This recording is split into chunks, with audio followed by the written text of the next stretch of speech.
Hello friends, welcome back to Santosh kitchen. ગલકાનું શાક તો તમે ઘણી વખત બનાવ્યું હશે, પરંતુ આ રીતથી જો ગલકાનું શાક બનાવશો તો ઘરની અંદર બધાને ખૂબ જ ભાવશે અને જે લોકો ગલકાનું શાક નહીં ખાતા હોય તે લોકો પણ ખાવા લાગશે. તો આ રીતથી એક વખત શાક જરૂરથી બનાવજો અને જો વિડીયો પસંદ આવે તો વિડીયોને લાઇક કરજો, શેર કરજો અને મારા ચેનલને સબસ્ક્રાઈબ કરી લેજો.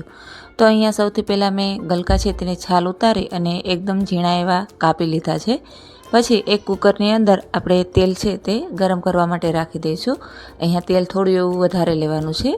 પછી તેની અંદર જીરું, રાઈ અને ચપટી જેટલી હિંગ છે તે એડ કરવાની છે. પછી લીલું લસણ છે તે એડ કરેલું છે. અહીંયા મેં લીલું લસણ છે તે એડ કર્યું છે. જો તમારે એ પાસે લીલું લસણ ન હોય તો સૂકું લસણ એડ કરવું. પછી ઝીણી સમારેલી ડુંગળી છે તે એડ કરવાની છે.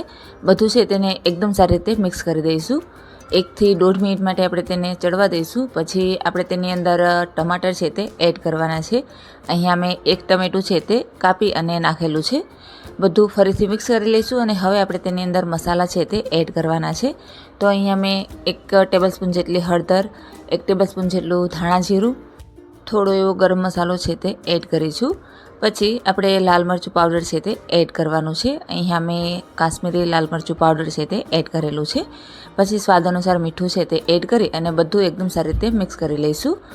બધું મિક્સ થઈ જાય પછી આપણે તેની અંદર ગલકા છે તે એડ કરી દેવાના છે. તેને પણ એકદમ સારી રીતે હલાવી લઈશું. હવે તમે જોઈ શકો છો કે એકદમ સરસ રીતે મસાલા છે તે ગલકાની અંદર કોટ થઈ ગયા છે. તો હવે ઉપરથી આપણે દહીં છે તે એડ કરી અને ઢાંકણ ઢાંકી અને તેને 3 થી 4 સીટી થાય ત્યાં સુધી કૂક કરવાનું છે. આપણે પાણી છે તે એડ નહીં કરીએ. હવે 3 થી 4 સીટી જેવું થઈ ગયું છે તો આપણું શાક છે તે ખોલી અને જોઈ લઈશું. તો સરસ મજાનું શાક છે તે બની અને તૈયાર થઈ ગયું છે. તમે જોઈ શકો છો કે ગલકા છે તે એકદમ સારી રીતે ચડી ગયા છે અને જરા પણ બટકા છે તે નથી રહ્યા. તો આ રીતથી તમે ગલકાનું શાક બનાવશો તો એકદમ ખાટું મીઠું એવું બની અને તૈયાર થશે.